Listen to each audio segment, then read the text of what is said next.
Hello everyone, Ember here, and welcome back to a new video. In this one, I'm going to be taking a look at the best new cards for GLC from the set Paradox Rift.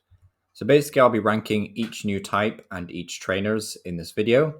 The ranking is of course a personal opinion, but the main point of the video is to showcase the best new cards for each type. And to kick things off, I'd like to start with the dragons and memes.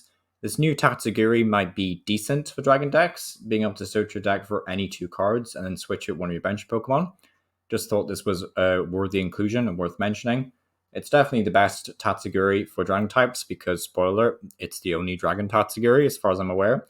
But yeah, it's just not that bad, and I thought it was decent, especially if you're building around a control archetype. Then we have the first translation, one of many actually. There's surprisingly few English translated cards online for the Paradox Rift set, despite the set coming out in mere days. However, we do have this new Dondozo, which has 160 HP and has two pretty familiar attacks if you're familiar with the Guzzlord GX. The first attack allows you to discard the top 5 cards of your deck and basically attach as many energy as you find there to Dondozo. And then the second attack for a whopping 5 energy does 180 damage.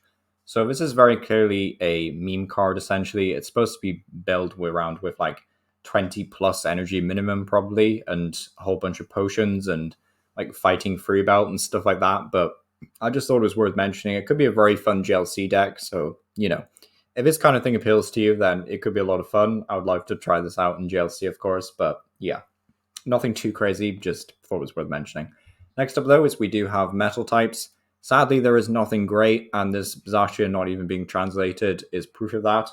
It's one decent attack, actually, does 30 damage, allows you to accelerate basic energy from your disco pile, which it's okay, but there's other metal type attackers that do this, and yeah, I think we can move on because the Zacian's already outclassed by better Zacians in GLC. Next up, though, is we have Nalykid, which I think is only slightly better than the Zacian we just looked at, but essentially has 30 HP, so very puny, very weak, easy one prize give up. However, it is a pivot, which is always nice, and it has one free attack, which does 30 damage to one of your opponent's Pokemon, which in all honesty isn't terrible in some situations. There's definitely a lightning spread deck to be had out of GLC. And if you really want to pivot, then I think this is obviously pretty good in the early game, especially if your opponent takes a bit longer to get into the game. 30 damage can become 60, can become 90. So I do kind of like a light kit for that reason, but I just don't think this card is strong enough really for GLC. But, it's a nice card overall, but yeah, nothing crazy. Next up, though, is we have some grass types to look at. Simsage's attack, Arm Thrust Needle, walling out all Pokemon with abilities is actually really nice. Toedscroll fits in with basically all the other Stage 1 disruptive grass types we've been seeing, like the Spidops and Venomoth.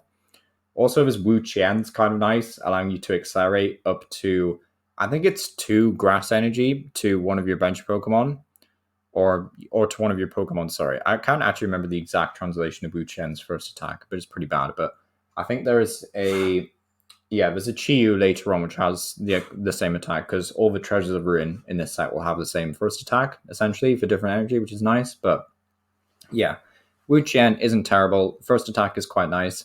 Second attack, doing 140 for 4 energy is a bit expensive, but it does say your opponent's active Pokemon's attacks cost 2 colors more.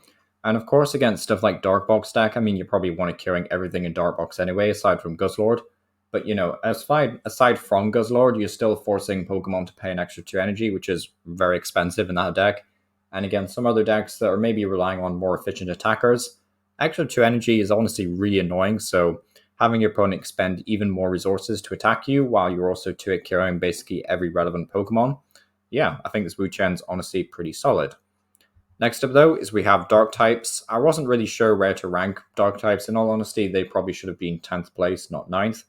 But still, a Brute Bonnet could be pretty cool. Might have some decent applications with special conditions. Absol isn't great, especially since there's just better Absols in GLC already. But still, if you're looking for an Absol in your deck or you really like the artwork, then this Absol just isn't the worst. Like, Enhanced Blade is still pretty good. For 2 energy and a Pokemon tool, to be honest, 80 damage really isn't that bad in GLC. But, I just thought it was worth mentioning in case, you still haven't picked up an Absol, I should say, and you want one for GLC. Next up, though, is we have Colorless types. We've got Iron Jugulis and Porygon Z. There is an Exploud, which I'll mention in a minute, because Iron Jugulis has the attack Homing Heads, which is a spread attack. So if you're trying to build around Iron Jugulis, then there is Colorless Pokemon that complement it very well. Stuff like the Spinda. There's also like the Zangoose from Chilling Rain, as well as this Exploud with Dangerous Concert. It does 80 damage and then 30 to each of your opponent's bench Pokemon that already have any damage counters on them. Pardon me. So basically, Porygon also has this pretty decent ability that allows you to flip a coin. If heads, you can accelerate full basic energy to it, which is pretty good. Unfortunately, they gave it a downside because why not? Pokemon hate single prizes right now. If you flip tails, you have to discard energy, which is of course terrible, but still, being able to accelerate 4 energy is pretty solid, especially since it's any energy. And being any energy is relevant because there is stuff like Ho-Ho, which attacks for multiple different types of energy. So I just thought it was worth mentioning. There is better Porygons, of course, like the Devolution Porygon is probably better than this. Like obviously the one that accelerates all the special energy you could ever need from your hand is also substantially better than this Porygon. But, you know, if you're building some weird and wacky deck with multiple types of energy, maybe this Porygon could find a home in that deck. Next up, though, is I wanted to take a look at water types. Most of these are pretty niche, like the Vanillix, for example, is just ultra niche with Frigid Room. The Chien-Pao isn't terribly great either. Iron Bundle, super niche again. However, there is some interesting cards that are worth talking about, like this Veluza. It essentially allows you to conserve 2 energy when it gets KO'd, which I think is relevant because it just means you're not expending more resources like Superior Energy Retrieval just to get back into the game. Its main attack as well for 3 colorless does 60 damage and then 20 more for each water energy attached to Veluza. We've seen these kind of Hydro Pump attacks before, they're nothing like too crazy, but still in a Bax Caliber deck, I think Veluza slots in really nice. Also, the Simipour could be decent in spread decks, and this Wugtrio I thought was kind of niche, but you know, it allows you to search your deck for any 3 tool cards when it evolves. So essentially, if you're playing a deck that really relies on certain tool cards, maybe like the Future Boost Capsule for a future water type Pokemon, other than Iron Bundle maybe, then maybe this Wugtrio could see some play. But yeah, it was kind of a niche option, but I just thought it was worth mentioning because it was kind of cool. But yeah, that's it for water types. Next up, though, is we have fire types. Iron Moth could be a decent late game finisher,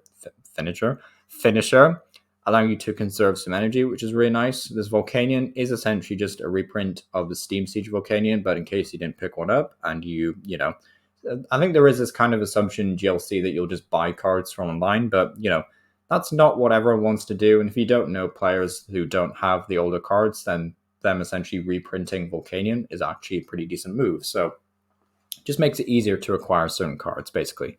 Then we have this Chi-Yu, which is honestly the best addition for fire types from the set, to be honest.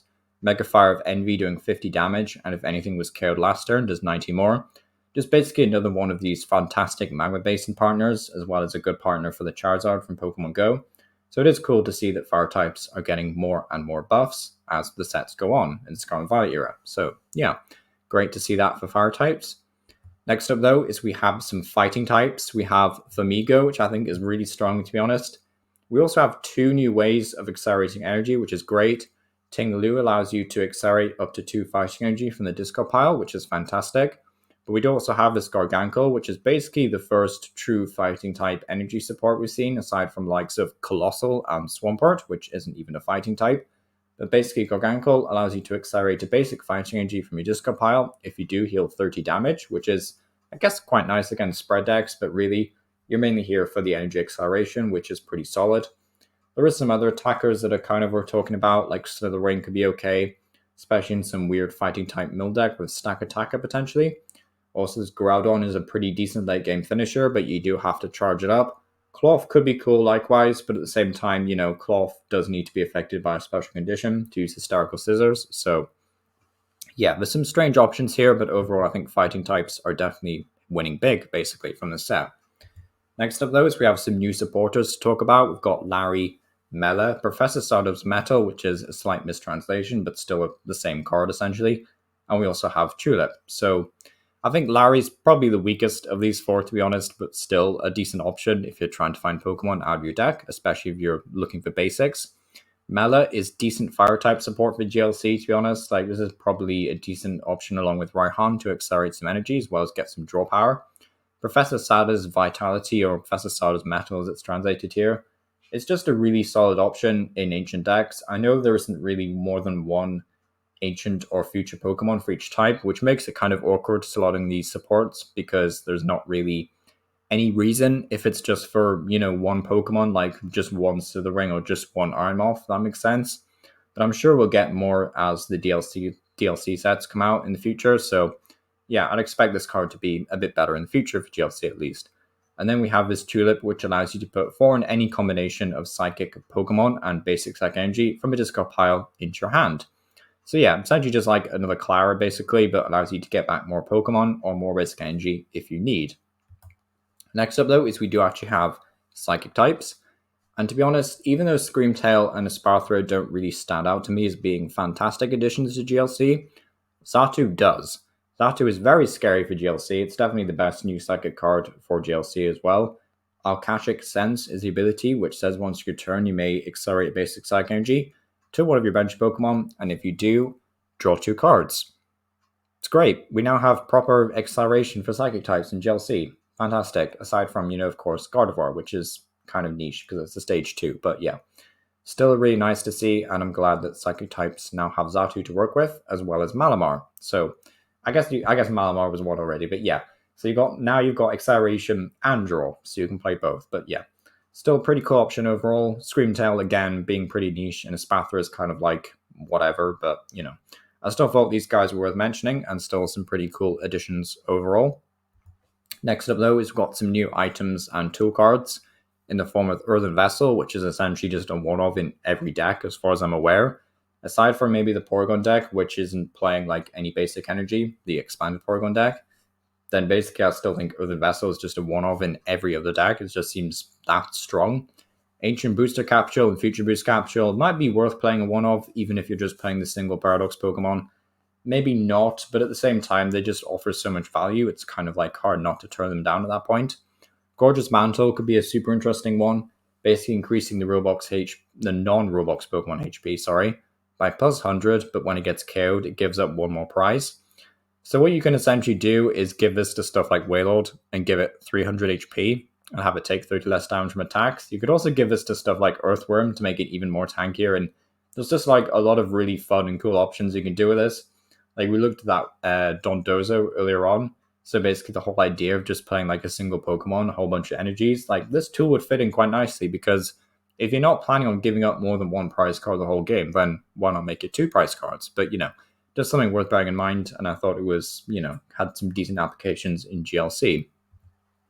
In first place though, we have the new TMs, and basically why I think TMs deserve to be number 1 on the Paradox Rift GLC list is because they just offer so many options to so many different decks. So Blindside will be a fantastic addition to any spread deck, not just for a single type, just any spread deck.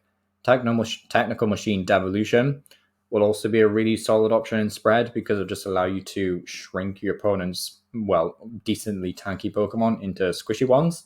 So if you're playing, like that Iron Juggler's or Exploud deck we mentioned earlier, then Devolution would be a really nice option to de-evolve all of your opponent's Pokemon.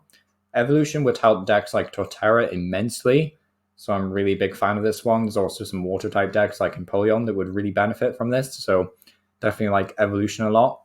And then Turbo Energize, just some decent energy acceleration in types that aren't really, forefronts in accelerating energy. So like Psychic maybe, but mainly fighting types I think could really do with a boost. So yeah, nice to see the TMs basically being universally helpers actually in GLC, which is cool to see. Hopefully we get more TMs in the future as well, by the way. But yeah, thanks for watching. Here are some overall thoughts. I think it's a great set for GLC. Trainers are pretty unique as well for GLC. Some Paradox cards can be used across multiple types, which is really nice, especially the TMs. And of course, the TMs are huge. So yeah, this has been Emma Power. Thank you for watching. Let me know what you think about the set in terms of GLC down below. And yeah, thank you for watching.